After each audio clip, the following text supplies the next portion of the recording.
When you speak of raw, heartfelt worship in the Nigerian gospel music space, one name that instantly comes to mind is Preye Odede. His journey hasn't just been about singing songs, it's been about pouring out his soul, with a voice soaked in emotion and lyrics born out of deep spiritual encounters. Preye has become one of the most captivating and spiritually charged worship leaders of our time. Preye's journey didn't begin in glamour. It began in the quiet, humble corners of life on the streets of Port Harcourt, with nothing but his faith and a calling too loud to ignore. His early life was shaped by hardship, personal losses, and the deep yearning for something greater. But it was in those silent moments of pain and surrender that God began to mold a vessel of worship, one that would eventually carry healing to millions. When he first emerged into the gospel music scene, not many knew what to expect. But then came Ebezina, soul-touching, tear-jerking anthem that introduced the world to the intensity of Preye's spirit. Ebezina,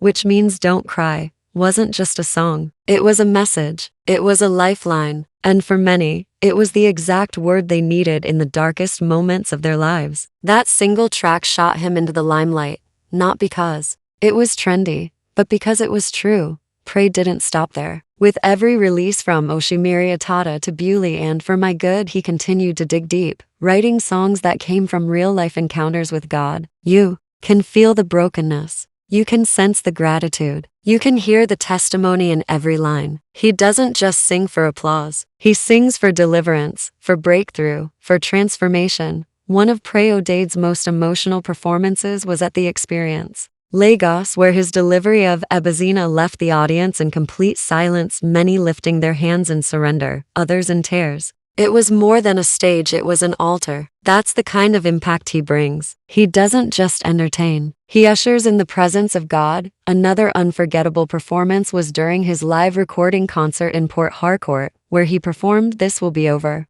You could see him wrestling through the lyrics with his eyes closed, hands lifted, voice trembling, not just performing but reliving his story. And the crowd responded with that same intensity. That's what sets Preye apart, his ability to lead others into the deep places with him. He also uses his platform to minister, not just through music, but through encouragement, personal stories, and community outreach. Whether he's on stage or off, Preye remains deeply connected to the people. His ministry is marked by authenticity, humility, and an unshakable focus on God. In every note, there's a prayer. In every lyric, a testimony. And in every performance, a moment that draws people closer to the heart of God. He reminds us that gospel music isn't about the beat or the production, it's about the message, about surrender, about hope. Today, Preye Odede continues to mentor younger artists, collaborate with other powerful ministers of the gospel, and travel the world with the same fire that started his journey.